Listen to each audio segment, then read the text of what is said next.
بسم اللہ الرحمن الرحیم الحمد للہ رب العالمین والصلاة والسلام علی سید المرسلین وعلی آلہ وصحبہ اجمعین۔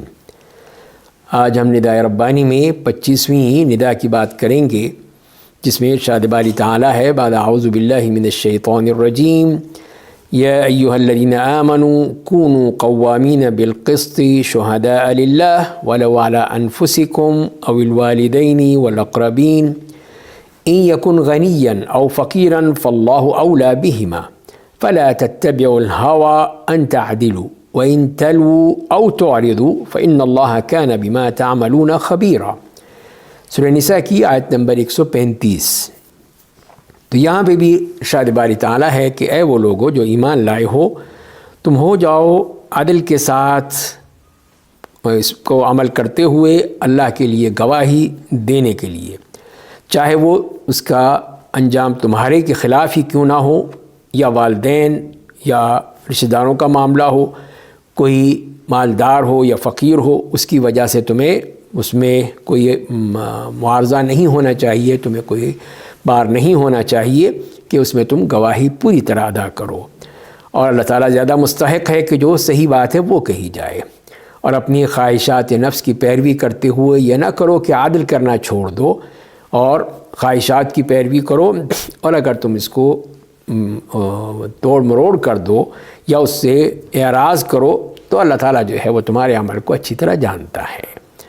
تو یہاں پہ جو اصل بات ہو رہی ہے وہ ہے عدل و انصاف کی، اور عدل و انصاف کے ساتھ ساتھ گواہی دینے کی، جو سچی گواہی ہے، صحیح گواہی ہے، اس کو دینے کا حکم دیا گیا ہے، اس کے بارے میں کہا گیا ہے۔ تو لہذا پھر جو اس میں پہلی بات جو آ رہی ہے کہ قوامین بالقسط، یعنی کہ پوری طرح عدل پہ قائم کرتے ہوئے کہ آدمی کوئی دائیں بائیں نہیں دیکھتا، جو اس نے دیکھا ہے، جو اس کا علم ہے وہی اس کو بتا دے، اس میں کوئی جھوٹ بولنا، کسی قسم کی غلط بات کہنا اور کسی سے پیسے لے کے یا کسی کی خواہش کے اوپر اپنی گواہی کو بدل دینا، یہ بہت بڑا جرم ہے، بہت بڑا گناہ ہے، کبیرہ گناہوں میں سے ہے۔ اور اسی طرح اس پہ کسی قسم کا کوئی پریشر نہیں ہونا چاہیے، نہ ڈالنا چاہیے، نہ اس کو ہونا چاہیے، بلکہ خالصتاً اللہ کے لیے وہ گواہی اس کو دے دے تاکہ جس کا حق ہے اس کو مل جائے، جو بھی کسی مسئلہ ہے، جو مسئلہ ہے وہ حل ہو جائے، اور اس میں کسی قسم کی کوئی بھی ظلم زیادتی نہ ہو۔ اگر جو ظالم ہے اس کے حق میں فیصلہ ہو رہا ہے تو یہ دیکھیے کتنی بڑی زیادتی ہوگی، مظلوم بیچارہ روتا رہ جائے گا اور کوئی نہیں اس کی سنوائی ہوگی، کوئی نہیں سنے گا، اس لیے کہ گواہ جو ہیں سب اس کے حق میں ہو گئے ہیں اور اس کے حق میں بات کر رہے ہیں، تو اس کے بجائے جو ہے آپس میں تعاون ہونا چاہیے، ایک دوسرے کی مدد کرنی چاہیے۔ تو اسی لیے جو کہا کہ شہداء للہ،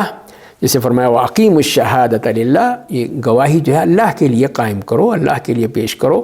تو اس لیے کہ تمہیں جواب دینا ہے، وہاں پہ جواب دہی کا احساس ہونا چاہیے کہ تم نے یہ گواہی دی ہے، حق کے ساتھ دی ہے، تو پھر تمہیں سچ بولنا چاہیے، اور اگر تم نے جھوٹ بولا تو یہ جھوٹی گواہی ہوگی جو بہت بڑا گناہ ہے۔ تو لہذا پھر اللہ کی رضا کے لیے تم نے یہ گواہی دینی ہے، اس میں کوئی ہیرا پھیری نہیں کرنی، کوئی غلط بات نہیں کہنی، اور پھر حق کہنا ہے، چاہے اس کی زد میں تم خود آتے ہو، تم خود اس کی زد میں آ رہے ہو، تمہارے خلاف ہو رہی ہے، تب بھی یہ نہیں ہونا کہ میں کیوں مارا جاؤں، میرے خلاف کیوں بات ہو، نہیں میں نہیں کرتا، تو یہ غلط بات ہوگی۔ حق بات کہنی ہے، چاہے اس میں کوئی بھی آ جائے اور جو بھی پوچھا جائے اس میں کیا جائے، اور چاہے یہ گواہی جو ہے وہ والدین کے خلاف ہو رہی ہے، کسی رشتہ دار کے خلاف ہو رہی ہے، تو پھر بھی تمہیں اس بات کا خیال رکھنا ہے کہ تم نے حق کہنا ہے۔ تو حق کے معاملے میں پھر یہ نہیں دیکھا جائے گا کہ اس میں فلاں پہ زد آ رہی ہے، فلاں اس میں ملوث ہو رہا ہے، فلاں کا معاملہ ہو جائے گا، اس کی ضرورت نہیں ہے۔ تو اس میں پھر حق کہنے کی کوشش کرنی چاہیے، اس میں کسی قسم کی کوئی بھی مخالفت نہیں ہونی چاہیے۔ اسی طرح دوسرا ایک رخ بتایا، اور وہ ہے کہ مالدار ہے، کوئی پیسے والے سے، کہ آج کل کا دور ہے کہ اشرافیہ جو ہے وہ اپنی ہر بات کو منوا لیتی ہے، جس طرح بھی چاہے کر لیتی ہیں، کہیں وہ دھونس اور دھاندلی کے ذریعے سے، کہیں پیسے کے دور پہ، کہیں کسی اور طرح پریشرائزڈ کر کے اپنا کام نکلوا لیتی ہے، چاہے وہ پولیس سے ہو یا عدالت سے ہو، اس سے اپنے جان پہچان سے، دوستی یاری سے، کسی طریقے سے بھی چاہتے ہیں کہ ہمارا مسئلہ حل ہو جائے، چاہے ان کا جو معاملہ ہے وہ کتنا ہی ظلم پہ مبنی ہو، لیکن یہ چیزیں جو ہیں یہ پھر عدل میں رکاوٹ بن جاتی ہیں، عدل کو بالکل ہی ملیا میٹ کر دیتی ہیں۔ تو اسی لیے فرمایا کہ اگر کوئی مالدار ہو تب بھی، اور اگر کوئی فقیر ہے تو اس پہ شفقت کرتے ہوئے، رحمت کرتے ہوئے تب بھی تمہیں یہ نہیں سوچنا چاہیے کہ اس کا کیا ہوگا، یہ تو مارا جائے گا، یہ ہو جائے گا، وہ ہو جائے گا۔ نہیں، کوئی ضرورت نہیں ہے، بلکہ اصل یہی ہے کہ جب یہ اللہ تعالیٰ نے فاللہ اولیٰ بہما، کہ اللہ تعالیٰ کا معاملہ ہے زیادہ حقدار ہے کہ تم صحیح بات کہو، وہ جانتا ہے۔ تو جب تم جو سچ بات کہو گے تو وہ پھر تمہیں اجر بھی دے گا، تمہاری مدد بھی کرے گا، تمہارے لیے کوئی مسئلہ نہیں رہے گا۔ اور اس کے بعد جو ایک اور چیز فرمائی وہ خواہشات نفس ہیں۔ خواہشات نفس میں ہی انسان بہہ جاتا ہے، تو اسی لیے فرمایا وَلَا تَتَّبِعُوا الْهَوَىٰ أَن تَعْدِلُوا، کہ عدل کے معاملے میں خواہشات نہیں دیکھنی، نہ اپنی خواہشات دیکھنی ہے، نہ کسی اور کی خواہش دیکھنی ہے، نہ کسی اور کی مرضی کو پوچھنا ہے کہ اس سے فلاں ناراض ہو جائے گا، فلاں یہ ہو جائے گا، فلاں وہ ہو جائے گا۔ تو یہ چیز بھی انتہائی غلط ہے، ناجائز ہے اس معاملے میں کہ کچھ بھی ہو جائے تم نے عدل کرنا ہے، صحیح بات کہنی ہے۔ اسی لیے ہمیں یہی کہا گیا کہ وَلَا يَجْرِمَنَّكُمْ شَنَآنُ قَوْمٍ عَلَىٰ أَلَّا تَعْدِلُوا، کہ کسی قوم سے جو بغض و عداوت ہو اس کی وجہ سے تم یہ نہ ہو کہ عدل کرنا ہی چھوڑ دو، کہ تمہیں ان سے نفرت ہے، اس کو نہیں چاہتے، تم اس کے خلاف پھر فیصلہ دو۔ تو یہ تو خواہش نفس کی پیروی ہو گئی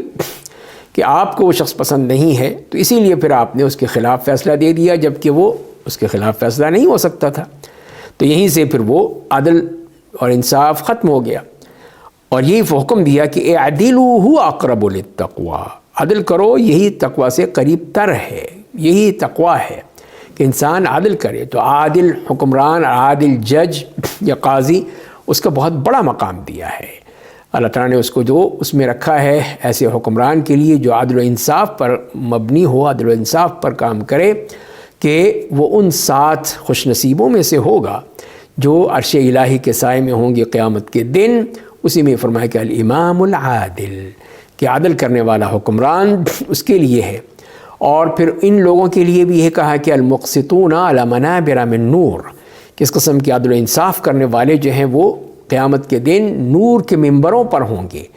کہ جو عدل کرتے ہیں، جو بھی فیصلے آتے ہیں، مقدمات آتے ہیں ان میں اور جو اپنے گھر والوں میں، اور جس پر بھی ان کو متعین کیا گیا ہے، جو ان کے فرائض منصبی ہیں، اس میں وہ پوری طرح عدل و انصاف کرتے ہیں، اس میں کوئی ملاوٹ نہیں کرتے، کسی قسم کی کوئی جھوٹی بات نہیں ہوتی، کوئی پریشر قبول نہیں کرتے، اور کسی قسم کی خواہش نفس ان کے آڑے نہیں آتی، بلکہ وہ جو حق ہے اس پر ہی فیصلہ کرتے ہیں۔ تو وہی چیز جو ہے اللہ کو پسند ہے۔ تو اسی لیے فرمایا کہ ان کا مقام کیا ہوگا، کہ جو ہر طرح سے عدل کرتے ہیں۔ اور اس حدیث میں یہ بھی کہا گیا کہ صرف یہی نہیں ہے کہ وہ عدالت میں ہے، عدالت میں بھی، گھر میں بھی، اور ہر وہ کام جو ان کے سپرد کیا جاتا ہے اس میں۔ تو اسی لیے پھر ان کو اتنا بڑا مقام دیا اللہ تعالیٰ نے کہ قیامت کے دن نور کے ممبروں پر ان کا مقام ہوگا، مرتبہ ہوگا۔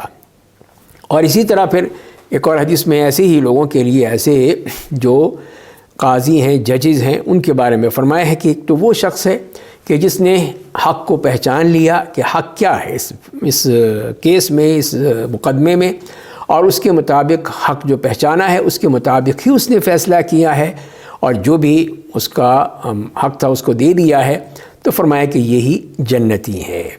اور دوسرا جو فرمایا کہ وہ شخص ہے کہ جس نے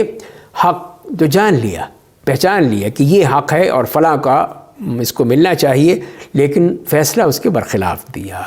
نہیں دیا، تو فرمایا کہ وہی جہنمی ہے۔ اور تیسرا وہ شخص ہے کہ جس نے نہ حق جانا نہ صحیح فیصلہ کیا۔ جب وہ حق جان ہی نہیں سکتا، اس لیے کہ پہلی چیز تو وہ پرکھنا ہے، اس کو پوری طرح جانچ پڑتال کرنی ہے، اس کو ہر طرح سے، ہر زاویے سے دیکھنا ہے، اس کے بعد ہی فیصلہ کرنا ہے۔ اس طرح تو نہیں صرف وہ سن کے فیصلہ کوئی کر سکتا، جبکہ پوری طرح اس کی تحقیق کرے گا، اس کے تمام جو سیاق و سباق ہیں اس کو دیکھے گا، تو اس کے بعد ہی فیصلہ کرے گا۔ لیکن اس شخص نے، تیسرے شخص نے، نہ یہ دیکھا اور جو بھی آیا الٹا سیدھا فیصلہ کر دیا، تو وہ بھی جہنمی۔ تو فرمایا کہ یہ ہے 3 قسم کے قاضی اور جج ہیں، ایک ہی جنت میں جائے گا اور 2 اس قسم کے ہوں گے وہی جہنمی ہیں۔ تو لہذا ایسے لوگوں کو پھر سوچ سمجھ کے فیصلے کرنے چاہیے کہ اللہ کے ہاں کیا جواب دیں گے وہ۔ وہاں پہ ان کا کیا معاملہ ہوگا، کس طرح وہ اپنی اس تمام چیزوں کا دفاع کریں گے؟ ظاہر دفاع نہیں کر سکتے وہ، وہاں تو معاملہ جو ہے کچھ اور ہی ہے، دنیا کی عدالتوں کی طرح تو وہ عدالت نہیں ہے، وہاں تو ہر چیز جو ہے بالکل صاف کھلی ہوئی، حق بالکل واضح نظر آئے گا، اور پھر اللہ تعالیٰ جو فیصلہ کریں گے وہی حق پر مبنی ہوگا، کسی ظلم پر مبنی نہیں ہوگا۔ تو یہ چیز ہے جس کے بارے میں کہا گیا ہے اور ان سختی سے منع کیا گیا، اور یہی کہہ دیا۔ ایک اور حوالے سے بھی کہا وَإِن تَلْوُوا أَوْ تُعْرِضُوا، کہ اگر تم اس میں شہادت میں کوئی تحریف کرتے ہو، کوئی تبدیلی کرتے ہو، اس کو توڑ مروڑ کرتے ہو، اس کو بدلنے کی کوشش کرتے ہو، تو یہی ہے کہ جھوٹ کے ذریعے سے، کسی ذریعے سے کوشش کرنا، یا یہ ہے کہ اس میں اعراض کرتے ہو، شہادت کو گواہی کو چھپاتے ہو تم، تو یہ بھی غلط ہے، اس سے بھی منع کیا کہ وَلَا تَكْتُمُوا الشَّهَادَةَ وَمَن يَكْتُمْهَا فَإِنَّهُ آثِمٌ قَلْبُهُ، کہ شہادت کو، گواہی کو مت چھپاؤ، اور جو بھی چھپائے گا وہ اپنے دل کا گناہگار ہوگا۔ تو لہذا اس لیے بھی سختی سے منع کیا گیا کہ اس قسم کی کوئی بھی ایسی بات کرنا کہ جس میں گواہی چھپ جائے اور گواہی نہ دے، تو اس گواہ کے لیے بھی بہت بڑا خطرہ ہے کہ اللہ کے ہاں اس کی پکڑ ہوگی اس معاملے میں، کہ اس نے ایک علم تھا، اس کو معلوم تھا، وہ گواہی دے سکتا تھا، یہ گواہ تھا۔ اب یہاں پہ اس کو عدالت میں کہا جا رہا ہے کہ تم نے گواہی دی تھی اس معاملے میں، تو لہذا اپنی گواہی ریکارڈ کرا دو۔ اب اس کو بے چینی ہے، پریشانی ہے کہ یہ ہو جائے گا، وہ ہو جائے گا، تو یہ چیز غلط ہے۔ تو اسی لیے فرمایا کہ فَإِنَّ اللَّهَ كَانَ بِمَا تَعْمَلُونَ خَبِيرًا، بے شک اللہ تعالیٰ جو بھی تم عمل کرتے ہو اس کو جانتا ہے، وہ چھپی ہوئی بات نہیں ہے، اور اس کا مقصد یہی بتانا ہے کہ وہاں پر پھر تمہارا معاملہ جو ہے بہت سخت ہوگا، اس لیے کہ تمہیں اس کا جواب دینا ہے، پھر وہاں پہ جواب نہیں دو گے تو پھر اللہ کی پکڑ میں آ جاؤ گے، اور اس کا بہت سخت سزا ملتی ہے۔ اس لیے کہ جہاں پہ بھی اگر جھوٹی بات ہے، غلط بات ہے، تو وہ بھی بہت بڑا گناہ ہے، بلکہ گناہ کبیرہ ہے جیسے میں نے عرض کیا۔ تو لہذا پھر ہمیں یہی کرنا چاہیے کہ جہاں پہ بھی ہو، چاہے کوئی خاندان کا معاملہ ہے، گھر کا معاملہ ہے، آفس کا معاملہ ہے، عدالتوں کے معاملات ہیں، جہاں پہ بھی جو گواہی دینی ہے وہ حق کے مطابق دی جائے، اور جو فیصلہ کرنے والے ہیں ان کو بھی چاہیے کہ وہ عدل و انصاف کے ساتھ فیصلہ کریں، تبھی وہ اللہ کے ہاں سرخرو ہو سکتے ہیں، ورنہ ان کے لیے وہ بہت سخت عذاب کا معاملہ بن جائے گا۔ اللہ تعالی ہمیں اس قسم کے عذاب سے محفوظ رکھے اور ہمیں حق بات کہنے کی توفیق عطا فرمائے۔ وآخر دعوانا الحمد للہ رب العالمین۔